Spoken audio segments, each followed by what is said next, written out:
Hello friends, LGR study ITI polytechnic एवं पारा medical के यूट्यूब चैनल में आप सभी का स्वागत है। दोस्तों, जैसा कि आप सभी जान रहे हैं कि इस सीरीज में हम लोग आईटीआई पॉलिटेक्निक एवं पारा मेडिकल प्रवेश परीक्षा के बेहतर तैयारी के लिए फिजिक्स का क्रैश कोर्स कर रहे हैं, जिसमें आपको बता दें कि आज जो है आपके फिजिक्स के क्रैश कोर्स का 7 नंबर जो है क्लास है। आपको बता दें कि फिजिक्स के क्रैश कोर्स में इससे पहले जो है 6 क्लास ऑलरेडी जो है हो चुका है। तो अगर आप अभी तक इस सभी 6 क्लास को नहीं देखे हैं तो जरूर देख लीजिएगा, क्योंकि आपको बता दें कि फिजिक्स के क्रैश कोर्स में हम लोग जो है चैप्टर वाइज जो है तैयारी कर रहे हैं। और आज हम लोग यहाँ पर आप क्लियरली देख सकते हैं कि मोशन चैप्टर यानी कि जो आपका गति चैप्टर है, इस चैप्टर से संबंधित सभी महत्वपूर्ण जितने भी क्वेश्चंस है, जो थ्योरेटिकल क्वेश्चंस है और न्यूमेरिकल क्वेश्चन, दोनों टाइप के क्वेश्चंस जो है हम देखने वाले हैं आज के क्वेश्चन में। आज के क्लास में काफ़ी महत्वपूर्ण जो क्लास है मोशन चैप्टर का, हम आपको बता दें कि थ्योरी क्लास आपका हो भी चुका है, जिसमें सारा का सारा थ्योरी हम लोग क्या कर चुके हैं, पढ़ाई कर चुके हैं। और आज इसका मोस्ट इंपोर्टेंट क्वेश्चंस जो है हम लोग देखने वाले हैं। तो चलिए शुरू करते हैं। अगर आप लोग अभी तक वीडियो को लाइक नहीं किए तो लाइक कर दीजिए। और एलजीआर स्टडी ऐप बेहतर तैयारी के लिए अगर आप लोग अभी तक डाउनलोड नहीं किए हैं तो जरूर डाउनलोड कर लीजिएगा। क्यों डाउनलोड करें इस ऐप को? क्योंकि आपको इस ऐप पर 10 प्रैक्टिस सेट 10 साल में पूछे गए सभी क्वेश्चन का आपको पीडीएफ और सभी सब्जेक्ट के मोस्ट इंपोर्टेंट क्वेश्चन का पीडीएफ जो है आंसर के साथ बिल्कुल फ्री में मिल जाएगा। तो जितने भी साथी अगर मोबाइल ऐप डाउनलोड नहीं किए हैं तो इस वीडियो के डिस्क्रिप्शन बॉक्स में लिंक दिया गया है, तो वहां से आप लोग जरूर जो है डाउनलोड कर लीजिएगा। चलिए शुरू करते हैं आज के क्लास को। सभी लोग सेशन को लाइक कर लीजिए और ध्यान से सीखने समझने की कोशिश कीजिए। मोशन यानी कि गति चैप्टर से संबंधित महत्वपूर्ण क्वेश्चन जो है देखने वाले हैं। ये सारा का सारा थ्योरी हम लोग पढ़ चुके हैं। तो आज शुरू होने वाला है आपका क्वेश्चन का क्लास। तो सामने आ चुका है क्वेश्चन आपके, और आप लोग एक काम कीजिए, अगर आप लोग आंसर पहले से जानते हैं तो आंसर भी कमेंट बॉक्स में साथ ही साथ लिखते चलिएगा। पहले तो 1-2 थ्योरेटिकल क्वेश्चन करेंगे, इसके बाद देख सकते हैं कि न्यूमेरिकल क्वेश्चन भी आपका होने वाला है। तो चलिए शुरू करते हैं। यहाँ पर जो आपका फर्स्ट क्वेश्चन है वो बहुत ही डिटेल में समझेंगे हम लोग, तो इसके लिए टेंशन लेने की कोई जरूरत नहीं है। पूछा जा रहा है कि पिंड का त्वरण शून्य होगा यदि पिंड का चाल समय ग्राफ। आपको सीधा सीधा बोला जा रहा है कि कोई वस्तु है, कोई पिंड है, उसका त्वरण जो है शून्य कब होगा, शून्य कब होगा, है ना, शून्य होगा यदि पिंड का चाल समय ग्राफ। अगर किसी वस्तु का त्वरण शून्य यानी कि 0 है तो उसका चाल समय जो ग्राफ है वो कैसा होगा। तो अगर बात करें आंसर का, तो यहाँ पर आपका बी ऑप्शन सही होगा। अब इसको समझिए कि भाई साहब आखिर ये क्वेश्चन में क्या बोला जा रहा है। बोला गया कि किसी वस्तु का त्वरण जो है ना वो शून्य है, तो उसका चाल समय ग्राफ कैसा होगा। तो ग्राफ बना करके सीखते हैं हम लोग। देखिए, मान लीजिए कि ये वाई अक्ष है और ये एक्स अक्ष है, ठीक है ना। और एक्स अक्ष पर हमने लिया यहाँ पर समय को, क्योंकि हमें बनाना है चाल समय ग्राफ। तो ये समय है, समय इधर जो है बढ़ रही है, और इधर हमने ऊपर लिया चाल को। चाल को हमने क्या किया, ऊपर लिया, चाल इधर जो है की तरफ बढ़ रही है। तो इस अक्ष पर चाल, इस अक्ष पर समय।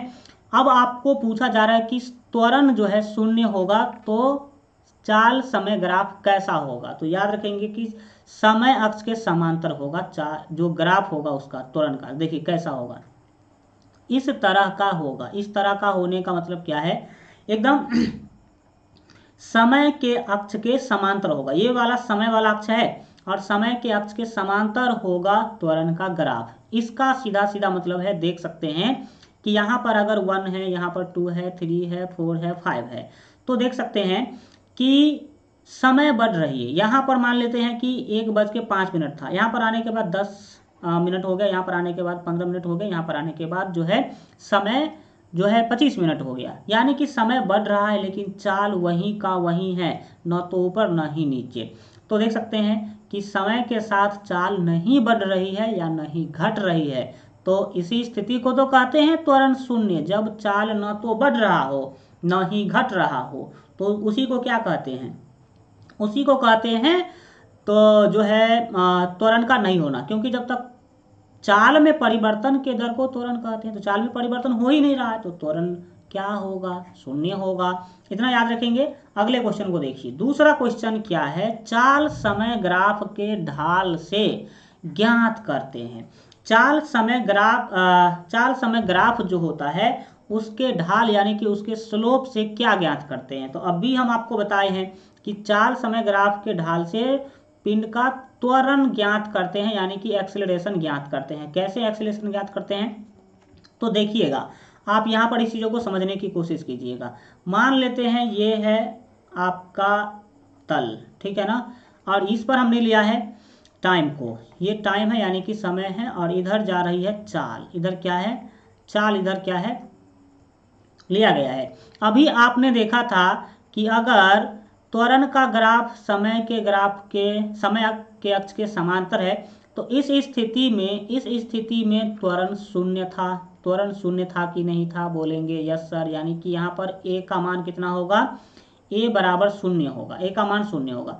अब याद रखिएगा कि अगर ग्राफ ऐसा हो, नीचे से ऊपर जा रहा हो, ग्राफ नीचे से क्या हो रहा हो ऊपर जा रहा हो, तो ग्राफ नीचे से ऊपर जाएगा तो सीधा सीधा मतलब समझ लीजिएगा कि यहाँ पर एक्सेलरेशन यानी कि त्वरण का मान पॉजिटिव होगा, यानी कि धनात्मक में होगा।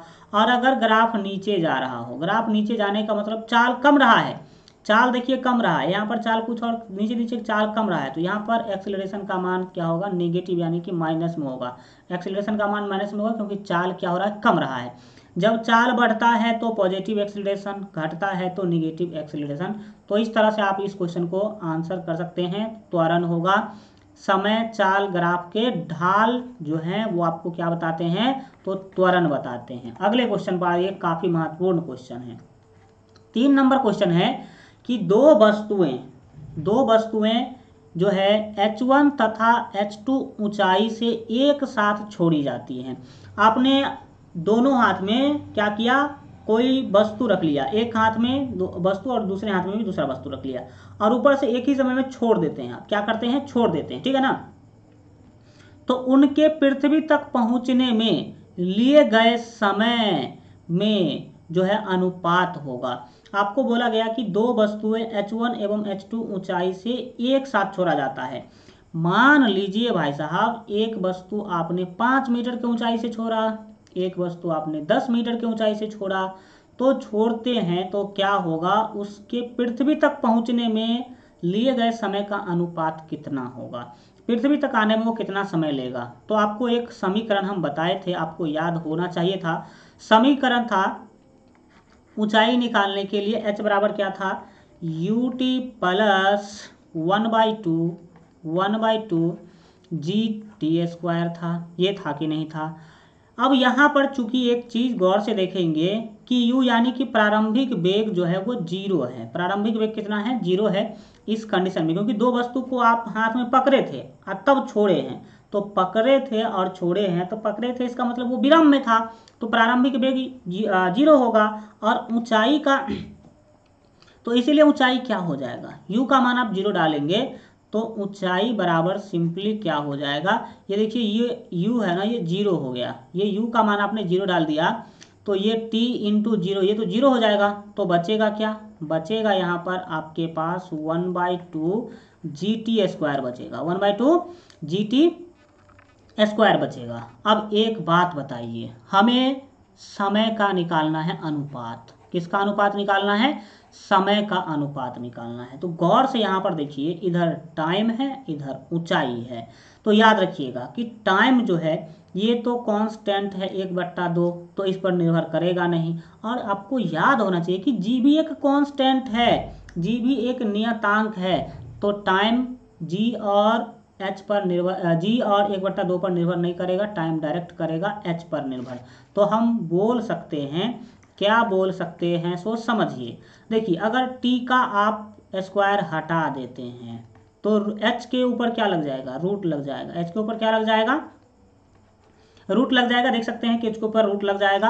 अब आप सिंपली देख सकते हैं कि टी जो हो चुका है रूट अंडर एच हो चुका है, यानी कि टाइम जो है किसके ऊपर निर्भर करेगा, तो रूट अंडर एच के ऊपर। तो यहाँ पर दो वस्तु है, मान लेते हैं पहला वस्तु को T1 टाइम लगा, दूसरा वस्तु को T2 टाइम लगा, तो इसका अनुपात जो है वो क्या हो जाना चाहिए, रूट अंडर, अगर दूसरे को H1 से गिराया गया पहले को और दूसरे को H2 से गिराया गया तो T1 बट्टा T2 जो है रूट अंडर H1 बट्टा H2 के बराबर हो जाएगा। यानी कि H1 बट्टा H2 रूट के अंडर आपका जो है बिल्कुल से आंसर होगा। बी में शायद यही दिया गया है, रूट H1 बट्टा ये रूट H2 होना चाहिए। ठीक है ना, इसको हल्का ठीक कर लीजिए, सीधा ऐसे लिख लीजिए रूट H1 बट्टा रूट सॉरी ये तो रूट पहले से है H2। ठीक है ना, इस तरह का ये आपका आंसर हो जाएगा। इस तरह से आप याद रखने की कोशिश करेंगे।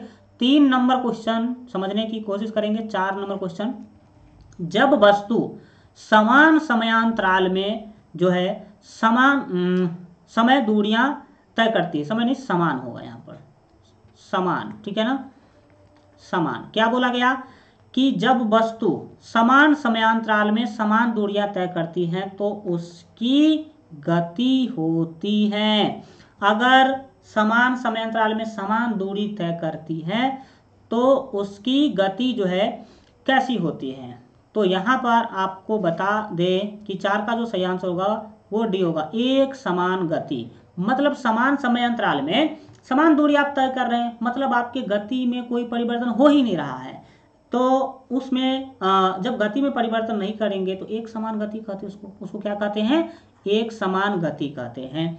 नेक्स्ट 5 नंबर क्वेश्चन समझिए, हल्का न्यूमेरिकल टाइप सा है तो ध्यान से सीखने की कोशिश करेंगे। प्रारंभ में एक कार समान वेग से चल रही है। कोई कार है जो मान लीजिए कि 40 किलोमीटर प्रति घंटा के चाल से चल रही है, मतलब एक फिक्स चाल से शुरू में चल रही है। और होता क्या है कि उस पर 1 मीटर प्रति सेकंड स्क्वायर, 1 मीटर प्रति सेकंड स्क्वायर का त्वरण जो है 12 सेकंड तक लगा।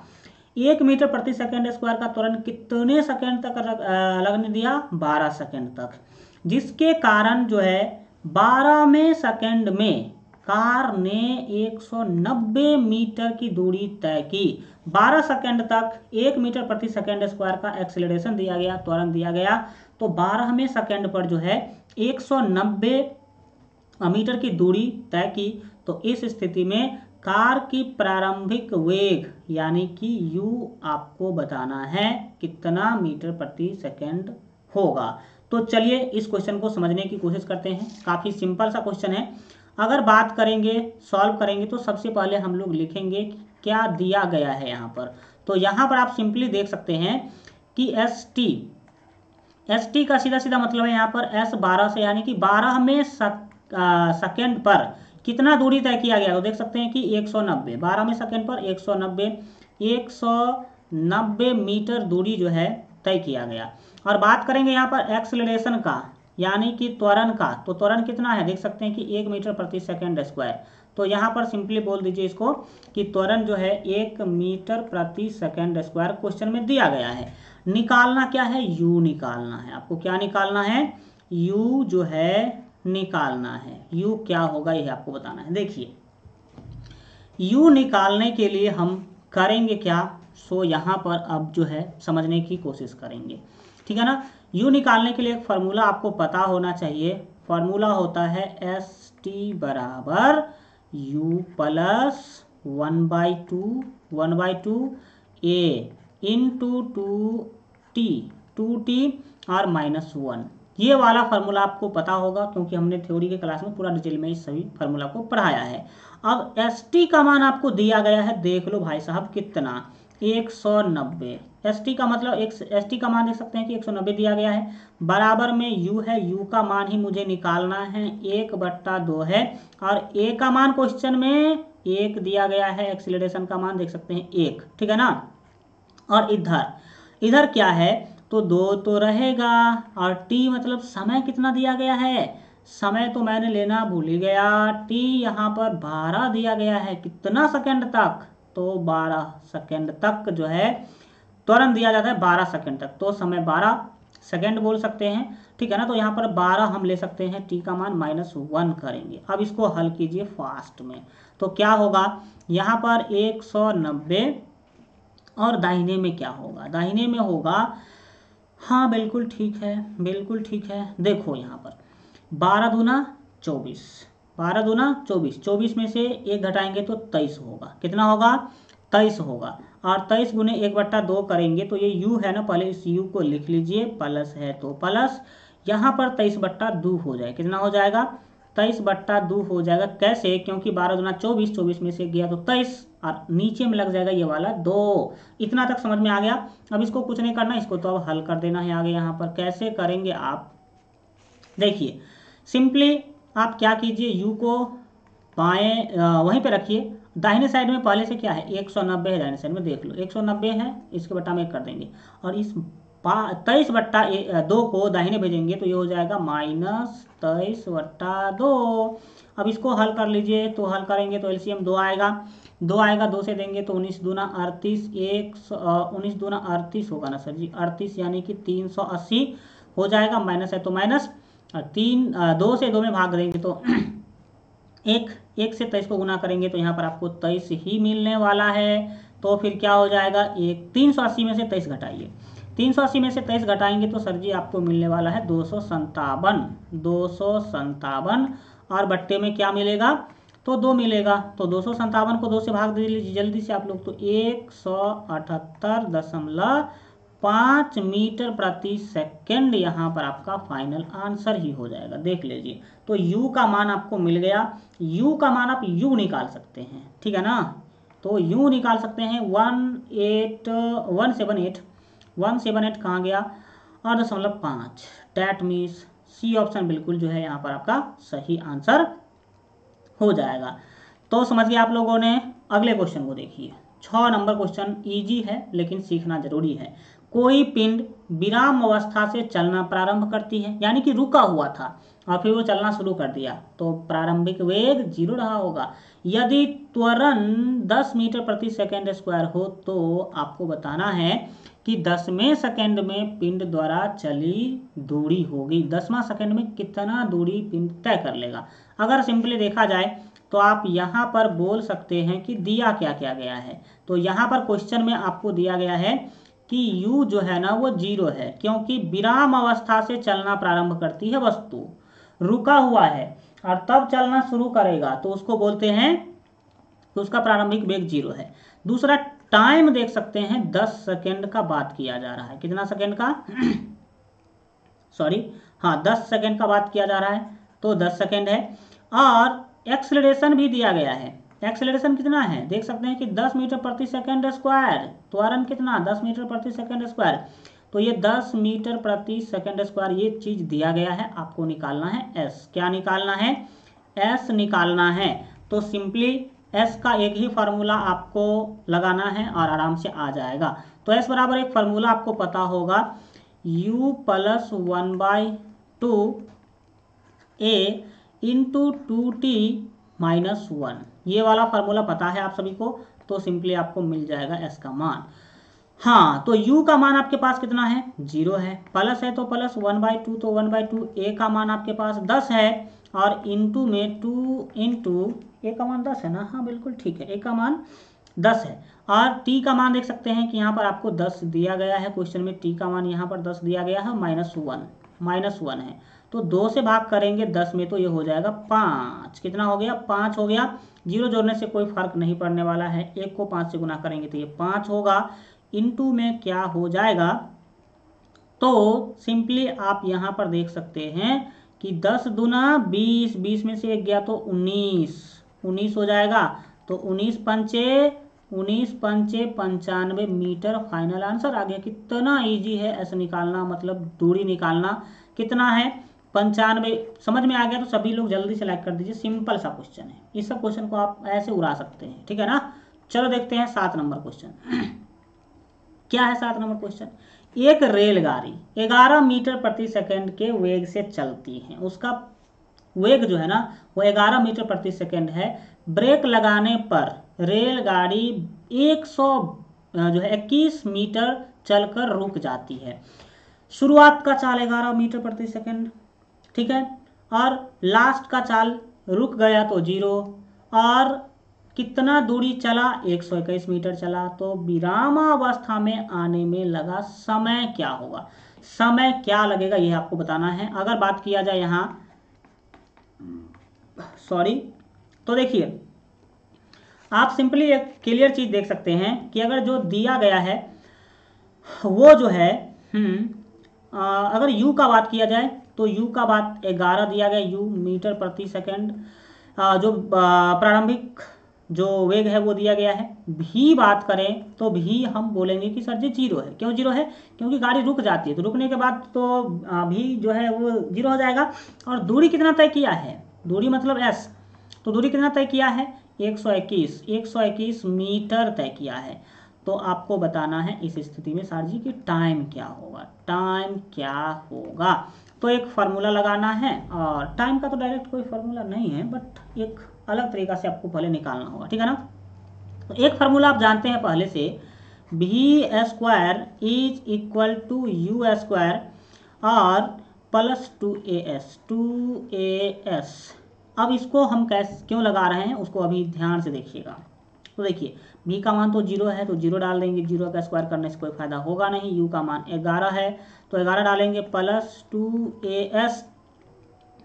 अगर बात करें यहाँ पर हम लोग एक्सेलरेशन का, तो वही नहीं है मेरे पास, एक्सेलरेशन नहीं है, तो एक्सेलरेशन निकालेंगे पहले। एस का मान कितना है? 121 है, 121 है एस का मान आपके पास। अब क्या होगा कि आप देख सकते हैं इधर बचा आपको जीरो, दाहिने में क्या होगा? इसका स्क्वायर 121 होगा, प्लस है तो प्लस 121 दूना, 121 दूना हो जाएगा 242, 242 ए हो जाएगा, ये 242 ए हो गया। हाँ, अब क्या करना है?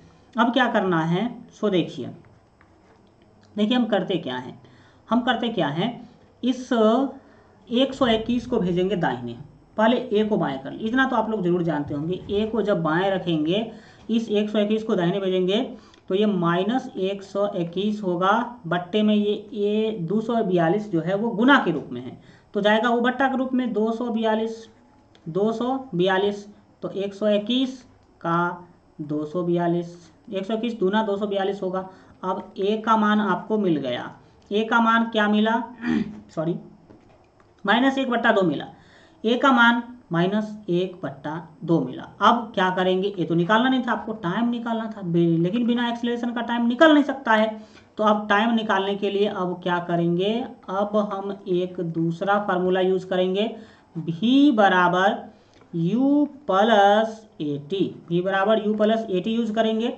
तो जल्दी से बताओ भाई साहब, भी का मान आपके पास जीरो है क्वेश्चन में? जी सर जी जीरो है। u का मान आपके पास 11 है, तो हाँ 11 है। a का मान अभी आपने निकाला है, कितना निकाला है? a का मान -1/2, अभी के जस्ट निकाले हैं। और t तो हमें निकालना ही है, तो t को t लिख देंगे। क्या होगा? जल्दी से अब इसको हल कीजिए, 11/2 हो जाएगा, लेकिन -11/2 होगा। 0 बराबर -11/2 गुने टी, गुने कितना होगा? टी होगा। एक सेकेंड आप बातों को सीखिए पहले। हाँ, ये प्लस है तो मैं गुना कैसे लिख लिया? प्लस है ये, ठीक है ना, ये प्लस है। समझ गए बातों को? समझ गए। अब इसको हल्का इरेज कर लेते हैं ताकि आप लोगों को दिक्कत नहीं होना चाहिए, क्योंकि हम तो समझ गए कि भाई साहब दिक्कत क्यों आ रहा है। अब बताइए, अब ठीक है। अब क्या करना है समझिए, यहाँ पर आप सिंपली जो है एक चीज़ देखेंगे कि अगर आप टी को बाएं लाते हैं, ठीक है सर जी, टी को बाएं लाइए, कोई दिक्कत जो है नहीं है, लेकिन इस 11 को दाहिने भेजेंगे तो ये -11 हो जाएगा। और ये 1/2 गुना के रूप में है, तो ये बट्टा के रूप में चल जाएगा, -1/2 हो जाएगा, -1/2 हो जाएगा। अब इसको जब हल कीजिएगा तो ये -11 है ना, तो -11/1 कर लीजिए, मेन बट्टा ये है, तो इसको गुना में बदल देंगे, तो 2 जाएगा ऊपर, 2 चला गया ऊपर, -1 आ गया नीचे, माइनस से माइनस कट गया, और क्या हो जाएगा? 1 से तो गुना करने पर कोई फायदा होगा ही नहीं। तो t बराबर 11 दूना 22 सेकेंड, 22 सेकेंड फाइनल आंसर हो जाएगा। 22 second, that means D option आपका सही आंसर है। समझ में आ गया? जल्दी से बताइए यस या नो, समझ में आ गया कि नहीं आ गया? ठीक है ना, कमेंट में आप लोग लिखेंगे सारे के सारे चीज़। नेक्स्ट क्वेश्चन, 8 नंबर क्वेश्चन, एक सिंपल सा क्वेश्चन बट पूछा हुआ क्वेश्चन है। किसी वस्तु के वेग को 2 गुना कर देने पर उसे रोकने की सापेक्ष दूरी होगी। अगर किसी वस्तु के वेग को आप दोगुना कर देते हैं तो पहले जहां पर जाके रुकता अब कितना आगे जाके रुकेगा या फिर कितना गुना ज़्यादा दूरी चलेगा। तो याद रखिएगा, क्या याद रखिएगा कि अगर आप वेग को दोगुना करते हैं तो रुकने की जो दूरी है वो 4 गुना हो जाएगी। कितना गुना हो जाएगी? 4 गुना, ठीक है ना। जैसे मान लीजिए कि 10 के वेग से चल रहा था कोई, यहाँ से 10 के वेग से आपने इस वाले बॉल को फेंका तो वो अगर 20 मीटर के दूरी पर जाके रुक जाएगा, 20 मीटर के दूरी पर जाके यहाँ पर रुक गया। अब अगर आपने इसका वेग जो है ना 2 गुना कर दिया, 20 कर दिया, 20 मीटर प्रति सेकंड कर दिया यहाँ से फेंकने के लिए, तो ये 4 गुना हो जाए। कितना पर जाके रुकेगा? तो 4 20 का 80 मीटर पर जाके रुकेगा। कितना पर? 80 मीटर पर जाके रुकेगा। चलिए नेक्स्ट क्वेश्चन यहाँ पर देखेंगे। 9 नंबर क्वेश्चन है, न्यूमेरिकल टाइप है। एक पिंड समान त्वरण के साथ चल रहा है मतलब उसमें कोई त्वरण ही नहीं है, समान त्वरण के साथ चल रहा है। एक समय पर इसका वेग जो है देख सकते हैं कि 10 मीटर प्रति सेकंड है। 5 सेकंड के बाद वेग 20 मीटर प्रति सेकंड हो जाती है। तो 2 सेकंड पूर्व इसका वेग था, तो अब से 2 सेकंड पहले कितना वेग था ये आपको बताना है। सबसे पहले जो दिया गया है ना उसको अच्छा तरीका से लिखिए, ठीक है। तो बात करेंगे यहाँ, तो देख सकते हैं कि दिया जो गया है वो दिया गया है प्रारंभिक वेग कितना दिया गया है? देख सकते हैं कि 10, कितना एक समय पर इसका वेग था 10 मीटर प्रति सेकंड। तो प्रारंभिक वेग यानी कि u का मान आपको मिल गया 10 मीटर प्रति सेकंड, u का मान मिल गया। और टाइम देख सकते हैं, टाइम जो है 2 सेकंड पूर्व मतलब पहले, यानी कि -2 सेकंड का बात करेंगे आप, ठीक है ना। अब ये दे दिया गया एक्सीलरेशन क्या होता है? एक्सीलरेशन होता है वेग में परिवर्तन की दर। वेग में परिवर्तन की दर यानी कि डेल भी बोल सकते हैं, वेग में परिवर्तन की दर। तो दर जैसे या तो टी आएगा तो delta v by delta T होता है एक्सीलरेशन, यानी कि जो आपका त्वरण है वो तो क्या हो जाएगा? Delta v by delta T. तो डेल्टा v का मतलब है कि प्रारंभिक वेग कितना था और अंतिम वेग कितना है उसका माइनस कीजिए। तो अंतिम वेग देख सकते हैं कि 20 है, तो 20 में से घटाना होगा शुरू वाला वेग। शुरू वाला कितना है? 10 है। शुरू वाला कितना है? 10 है। बट्टे में क्या है? समय। तो समय ध्यान से देखेंगे तो 5 सेकंड बाद बोला जा रहा है, यानी कि समय में 5 सेकंड का अंतर हुआ था। तो इस तरह से लिख सकते हैं। और सिंपली अब आप यहाँ पर क्लियरली जो है देख सकते हैं कि 20 में से 10 घटाएंगे तो आपको मिलेगा 10, 10 बट्टा 2 यानी कि 2 पंचे 10, 2 पंचे 10 यानी कि 5 आपको 2 होगा। एक सेकंड, ये 5 है ना भाई साहब, ये 5 है तो 5 दूना 10 होगा, 5 दूना 10 होगा तो यानी कि 2 सेकंड आपको मिल गया, ठीक है ना। सॉरी 2 मीटर प्रति सेकंड, यानी कि ये त्वरण है। तो एक्सीलरेशन का मान आपको मिल गया 2 मीटर प्रति सेकंड। इसीलिए अब आप आराम से जो है अपना आंसर जो है निकाल सकते हैं। तो हम एक यहाँ पर फॉर्मूला यूज करने वाले हैं, वो क्या है? v बराबर u प्लस AT वाला फार्मूला यूज करेंगे। तो मुझे तो v निकालना ही है, v क्या करना है? निकालना है। तो v का मान नहीं रखेंगे, u का मान आपके पास 10 है, माइनस लेना होगा मुझे, क्योंकि जो ये 2 तो ठीक है ना, लेकिन टाइम किस में है? टाइम तो माइनस में है, ये टाइम देख सकते हैं माइनस में, इसीलिए यहाँ पर आपको माइनस हमने ले लिया है। अब आप इसको हल कर लीजिए। 10 माइनस 4, 10 माइनस 4 क्या हो जाएगा? ये हो जाएगा 6। कितना हो जाएगा? 6 मीटर प्रति सेकेंड। 6 मीटर प्रति सेकेंड, दैट मीन्स बी ऑप्शन बिल्कुल सही हो जाएगा, ठीक है ना। तो एक पिंड समान चलता है तो एक समय के बाद इतना हो जाता है, तो इसके बाद हो जाता है। तो 2 सेकंड पूर्व इसका वेग क्या था? तो 2 सेकंड पहले इसका वेग रहा होगा 6 मीटर प्रति सेकंड। कितना रहा होगा? 6 मीटर प्रति सेकंड। आगे बढ़िए, नेक्स्ट क्वेश्चन को देखिए, काफ़ी महत्वपूर्ण क्वेश्चन है, तो समझने की कोशिश करेंगे। क्या है क्वेश्चन? एक वस्तु विराम अवस्था से चलना प्रारंभ करती है, रुका हुआ था और चलना शुरू कर दिया, उसका त्वरण जो है मीटर प्रति सेकंड है। त्वरण यहाँ पर आपको बता दें कि टाइपिंग मिस्टेक है, तो आप यहाँ पर समझेंगे कि इसका त्वरण 5 मीटर प्रति सेकंड। कितना है? 5 मीटर प्रति सेकंड। 5 मीटर प्रति सेकंड है तो आपको 50 मीटर प्रति सेकंड का वेग प्राप्त होने पर उसके द्वारा चली गई दूरी होगी। अगर आपका जो वेग है वो 50 मीटर प्रति सेकंड हो रही है तो उसका जो है दूरी कितनी होगी। तो सिंपली आप देखेंगे तो यहाँ पर u कितना दिया गया है, u दिया गया है 0, क्योंकि विराम अवस्था में थी तो शुरू में रुकी हुई थी तो u 0 हो गया। a का मान अगर देखा जाए तो a का मान क्लियरली क्वेश्चन में दिया गया 5 मीटर प्रति सेकेंड, और भी मतलब अंतिम जो भी यह है वेग है वो लेना है मुझे 50 करना है, ठीक है ना, 50। तो इस स्थिति में आपको दूरी निकालना है, यानी कि s निकालना है। तो s क्या होगा, s निकालने का फॉर्मूला एक जानते होंगे आप लोग, v² बराबर u² और प्लस 2as फार्मूला जानते हैं। हाँ, v का मान तो 50 है आपके पास, तो 50 का स्क्वायर कर देंगे, बराबर में है u, तो u का मान तो आपके पास 0 है, तो 0 प्लस 2 गुने a का मान यहाँ पर आपके पास 5 है तो 5 ले लेंगे, और s का भी मान हमें यहाँ निकालना है, तो s का मान निकालना है तो इसको हम s लिख लेंगे। सॉरी, आज गला कुछ प्रॉब्लम में जा रहा है। 50 का स्क्वायर क्या होगा, 50 गुने 50 होगा, फिर 0 जोड़ने घटाने से कोई फर्क नहीं पड़ने वाला है तो इसको हटा देते हैं, यानी कि 2 गुने 5 गुने s करते हैं, तो 5 दाहें 50 कटा, फिर आप 2 से 50 को भाग करेंगे तो 25 कट गया, यानी कि क्या मिल रहा है आपको, यानी कि मिल रहा है इधर 25 को 10 से गुना करेंगे 250, और इधर क्या बच रहा है, इधर तो केवल s बच रहा है, तो s निकल गया आपको। इसको ऐसे भी आप लिख सकते हैं, s बराबर 250 मीटर फाइनल आंसर हो गया। डैट मीन्स सी ऑप्शन आपका बिल्कुल जो है सही आंसर हो जाएगा। तो इस तरह से आज का क्लास कंप्लीट होता है। आज का क्लास कैसा लगा कमेंट के माध्यम से जरूर बताइए। जितने भी साथी अगर LGR स्टडी ऐप डाउनलोड नहीं किए हैं तो इस वीडियो के डिस्क्रिप्शन बॉक्स में LGR स्टडी ऐप का लिंक आपको मिल जाएगा, तो वहाँ से आप लोग जरूर जो है डाउनलोड कर लीजिएगा। आपके एग्जाम के लिए काफ़ी महत्वपूर्ण ऐप सब है।